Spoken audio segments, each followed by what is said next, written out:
Hey guys, welcome to Comfy Cozy Up. So today, had my shirt that I made, and so I wanted to do the most this month. This month was like ambitious. I wanted to do a lot of projects and stuff. I did sew quite a few. So you guys saw the dress, the white top, this. There is a jumpsuit that I didn't quite finish. I didn't finish the sleeve, and I need to take in the waist. But those were the projects I really worked on. Not a lot of other stuff that I wanted to do, but not bad. Then I read 13 books. How? Half of the books were ebooks. Well, more than half actually. 5 were physical, and I guess 8 was ebook. And of the ebooks, 4 of them were about 200 pages, so they weren't that long. And the thing about romance for me, I can read a romance book in a day easily. The writing is not complicated, most romance. There's not these hidden metaphors that you have to like take your time with. They're very much easy and very much relaxing books for me. Feel good books for me. So I can read a lot of those. So a lot of those I read literally snow day, nowhere to go, read, that kind of deal. So I would say majority of them I enjoyed, and I will talk about them as I go. So I'm going to start with the physical books, and then I'll pop this open and we can talk about the ebooks that I've read. Alright, so some of these books I did a review for. Either I did it on here or I did it on my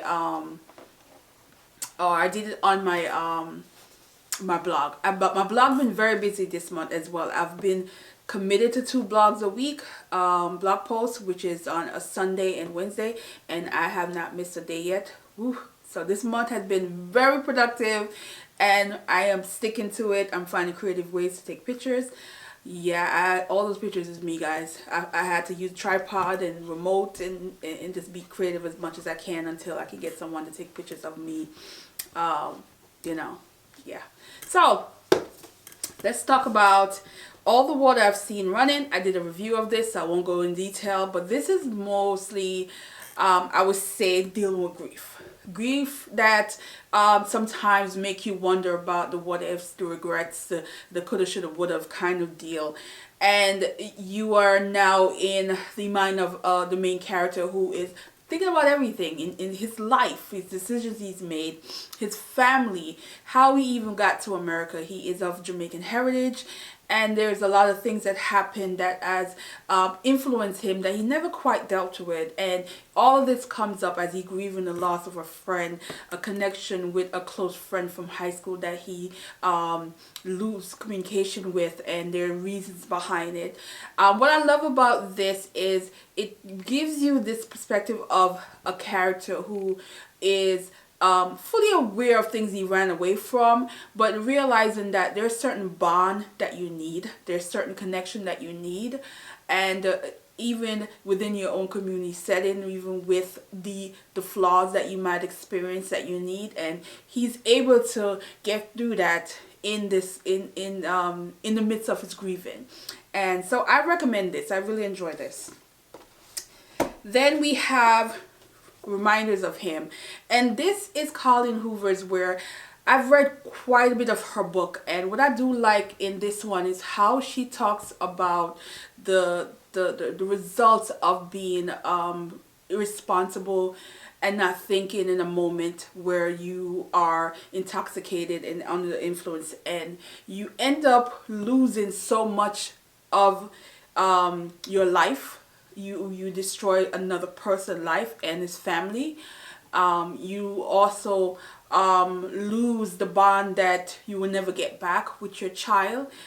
And somehow in this, there's that whole idea of forgiveness. There's that whole idea of learning to live with that kind of regret, learning to accept that you made a big mistake, and it's certain things you will never be able to get past and to heal completely. You just have to find ways to live with that decision, and hoping that people around you can forgive you and can have you be a part of the life that you should have had you not made that decision. So I really like this, and I do like the lessons learned in this. The romance in this was done in a slow burn kind of way, but also in a way that I was able to accept. It was a bit weird at first, but I was able to accept it. Then we're going to talk about Paper Doll Lena, and this is a story that I felt was absolutely heart-wrenching when you think of women who are in situations like this. A woman who has been married for many years with children, and you lose a part of yourself because you're with a partner who abused you in so many different ways, and then something happens that give you the light, give you that moment of you want to reclaim you, and you want to do the things that you've always wanted to do without someone, feel like you can't or shouldn't, or find ways to mentally disturb your peace. And this is where you get that in this. And the title is so fitting for this book because it's the idea of a paper doll. You dress it how you want to dress it. You treat it however you want to treat it. And they don't have any control of their own self, their own body, their own mind. That's the whole idea of this. So just imagine the kind of relationship she was in this. I do like the character putting in a character that was far out of reach for many people in this situation. But it's to give that whole idea of that person, someone that can really pull you out of that mindset that you are in, that might seem a little fairy tale-ish, might seem a little over the top, but that person might look like that to you because of how closed up you were and how manipulated you were. So that person might feel like the movie star, the person might feel like the prince in your eyes. So that's how I was interpreting why she chose that kind of character to get her out of the mindset she was in. Then we have classics, guys. Yeah, Howard's End. Howard's End was started off really good. I love the main character because she is that responsible young lady who is basically taking care of her siblings, and they're in a bind where the house they were living in, how they were losing it because of that area was going through remodeling, where they were just, I guess, tearing down these places and building new flats and that kind of deal. And she met a woman who is, she gravitated, but to be honest with you, she is that character that you can see people drawn to her because how thoughtful she is, how caring she is. And there was this woman, this particular woman made a promise that she didn't know of, main character didn't know of, and she left a letter to her family that Howard's End, which is a house, a grand countryside kind of house, leave it to her. She has no idea, and the family was held to the know. And it was going great. I was in it. Then she ended up with this old delusional man who has this idea of what, working class and poor people shoulda, coulda kind of deal. Like, his thought process on that was just like, whatever. And she got involved with this man, and it was just like, my face was just like this the whole time. I didn't like it. I didn't like it. I didn't like it because he was trash. And then there is his kids, his rotten kids. There's a part in this where when she found, she's with a man, and they went to Howard's End, and there's a particular old lady that takes care of the house, pretty much. And the way she talked about his daughter just popping out kids, I was hollering.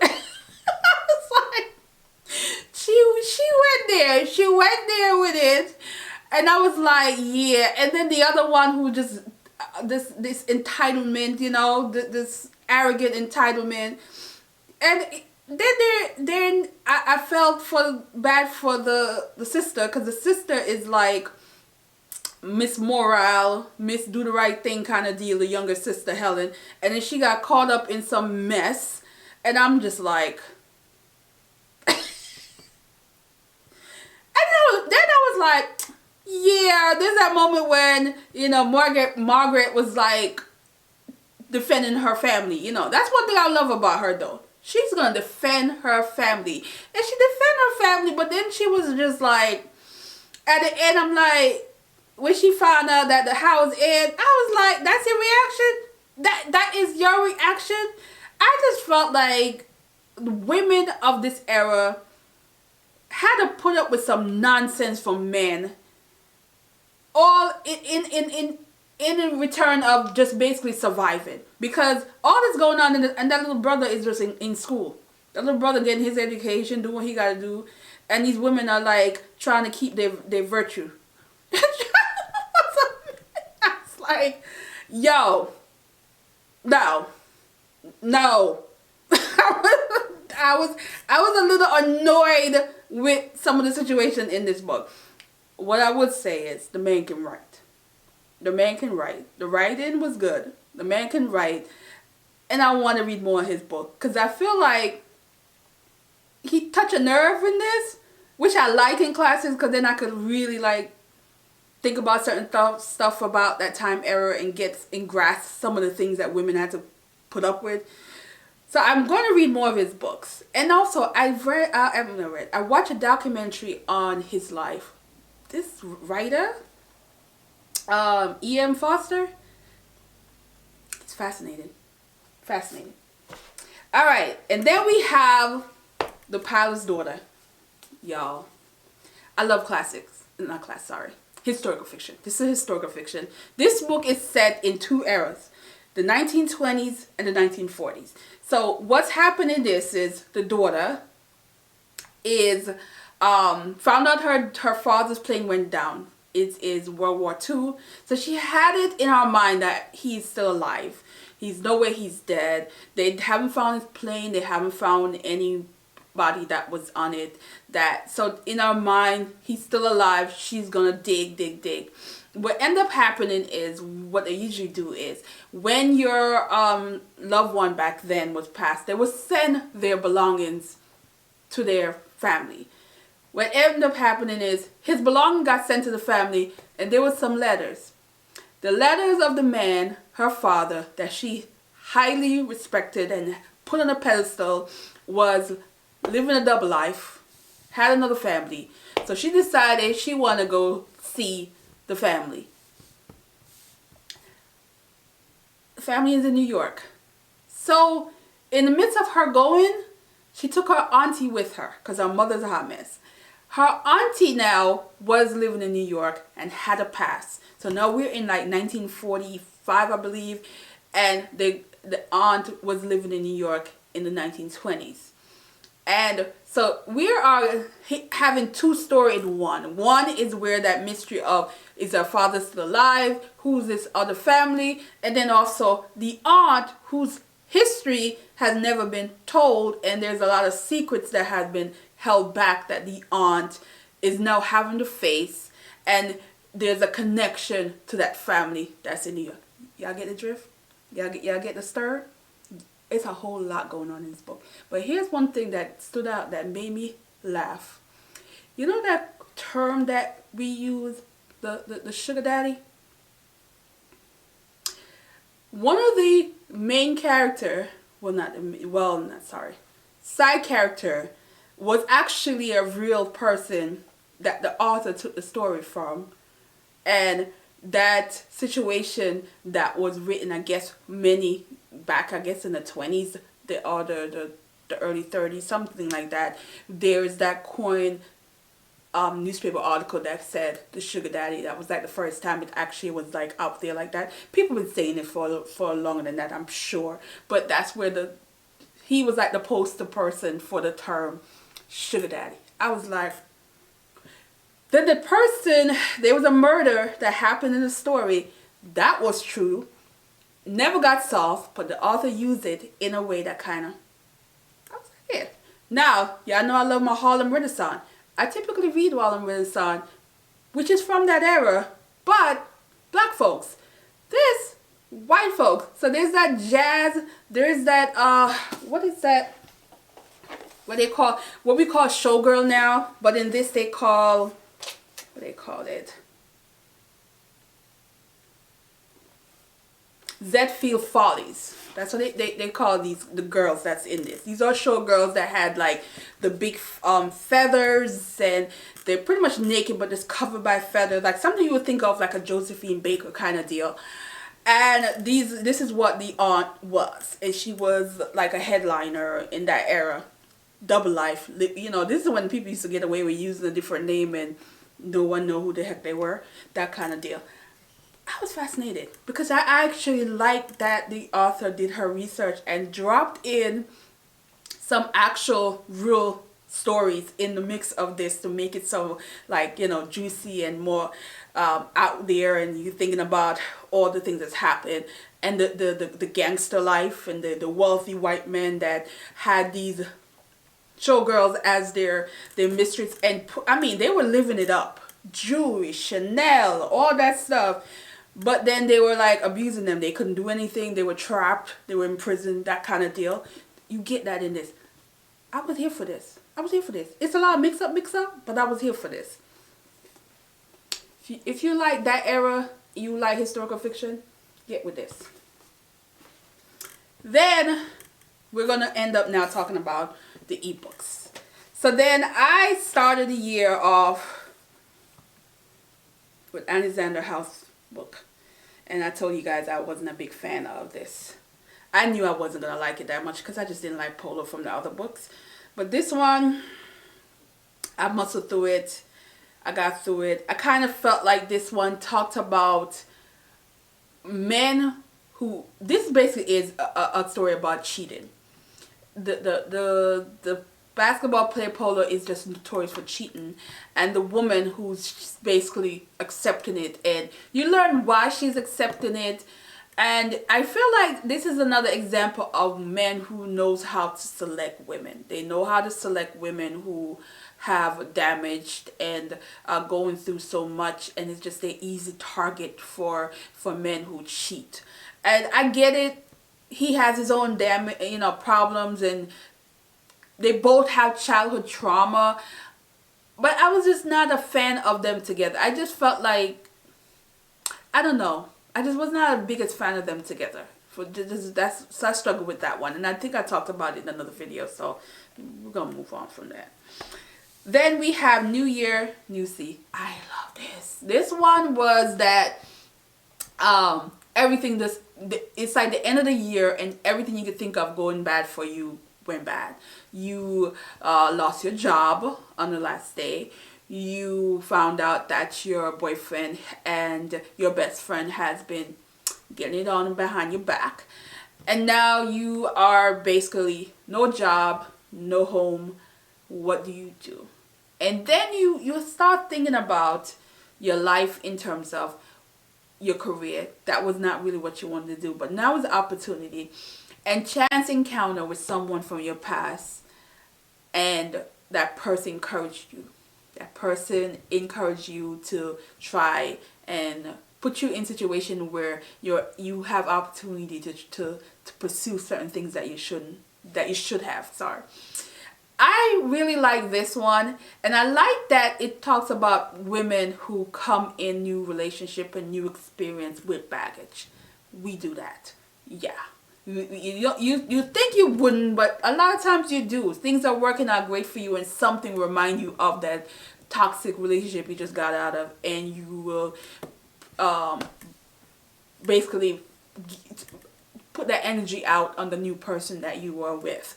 And this is what I get from this, and I really enjoyed this one. This was one of the first book I read this month, starting the year, and I just love the theme. I love that that go-getting, I'm gonna get this. I love that the men in this had the patience, because a lot of guys probably would have just had enough of her, because there were moments she was annoying where she couldn't let go of certain things, but he had the patience to realize that this is still a woman that's hurting, and he had to know his limit as well, and I like that.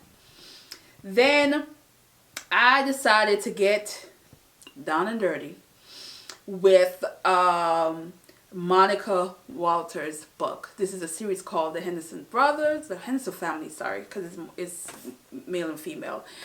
And I read the first one, Blinded by Love, and I wanted to say, this is some country loving. This is some Texas country loving. This is a black family who are pretty much, I would say, wealthy. They have money. They are very much country, very southern. You know, we're talking livestock. We're talking riding horse, rodeo, that kind of deal.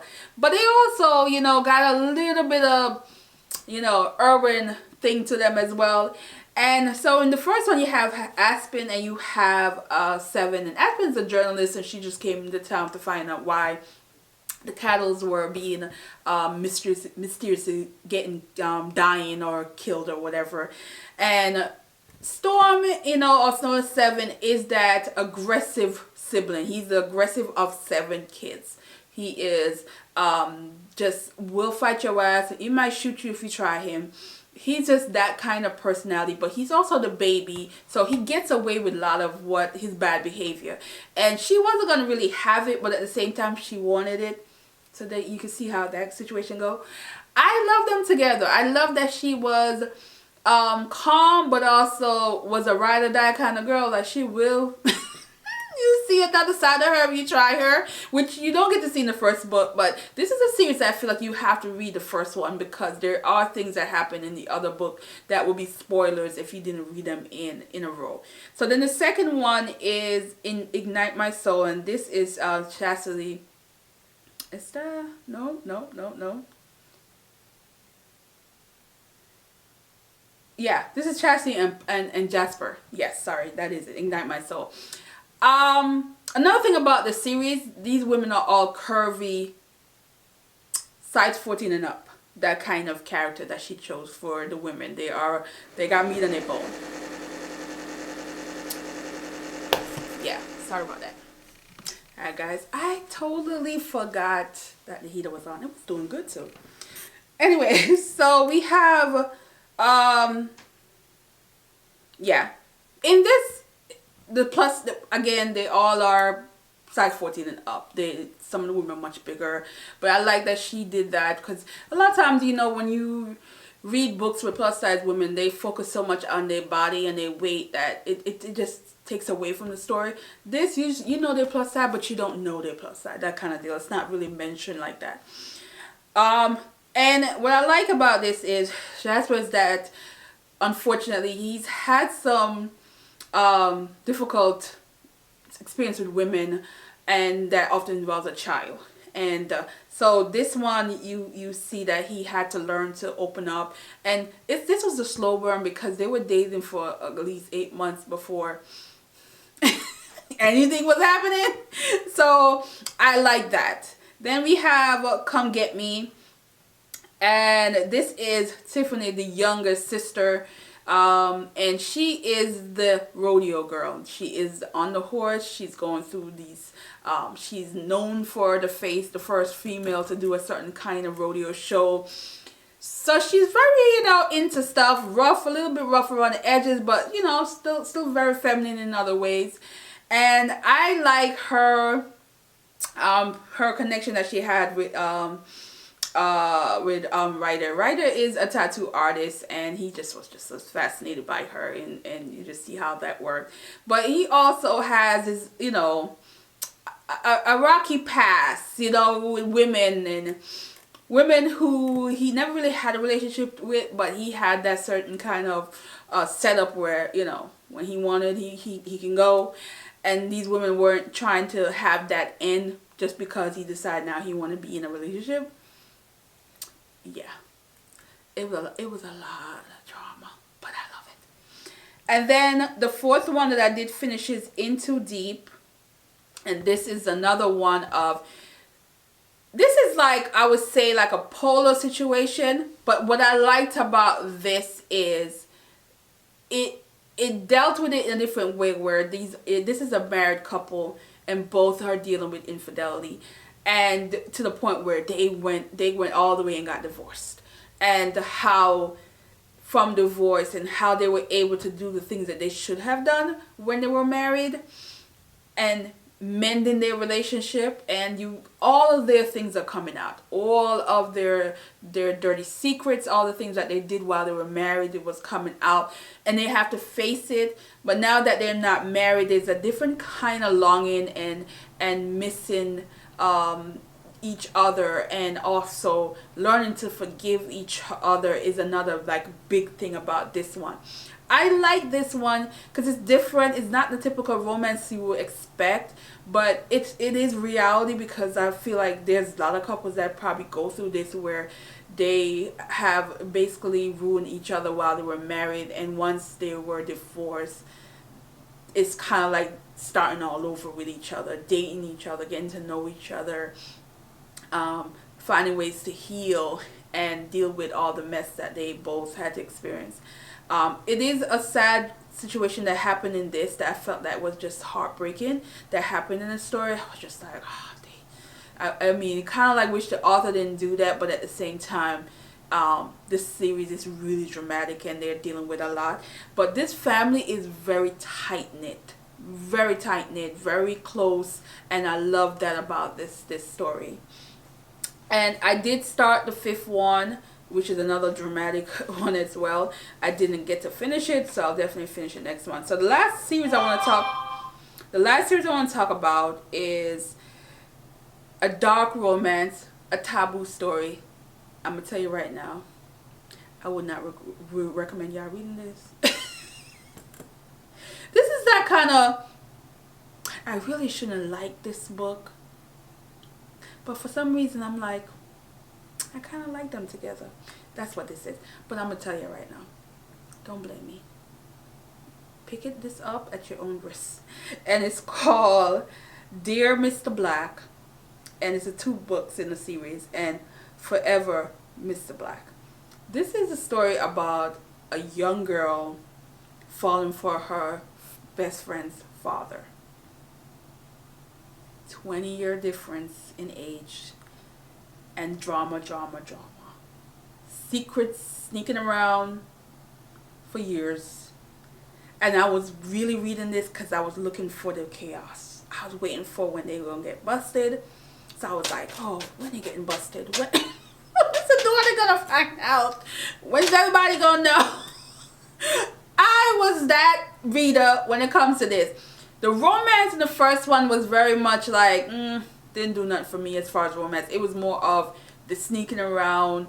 Are they going to get caught? What's going to really happen when the daughter finds out? So that's where I was at. And then when the ending happened in the first one, I was kind of like, all that? Nah, anymore. So I knew there had to be a second one. The second one now is where I'm like, I actually like them together. God, I shouldn't be saying that, but I like them together. That's what I was thinking. I was like, let them be. That's what I was thinking. And I was like, yeah, this is the kind of romance that I'm gonna just let y'all know this ain't for everybody. Because this is not something I would do, but I see it. And the thing about it is, there's several people that I know that has this kind of age gap relationship that I know personally. And I think about it and I'm like, oh wow. So it happens. Not my thing, but it happens. So that is 13 books, guys. I don't know how long this video is, but I am looking forward to next month. Hopefully you guys checked out. I have a blog post, my Black History Month blog post, and I did a video, the previous video before this, so check it out. And I hope you guys are going to be adding some Black History Month, you know, black books to your TBR. And also, what was your favorite book that you... Alright guys, so the video cut off a little, so let me know what was your favorite book that you read in January, and I will see you guys in the next one. Alright guys, bye.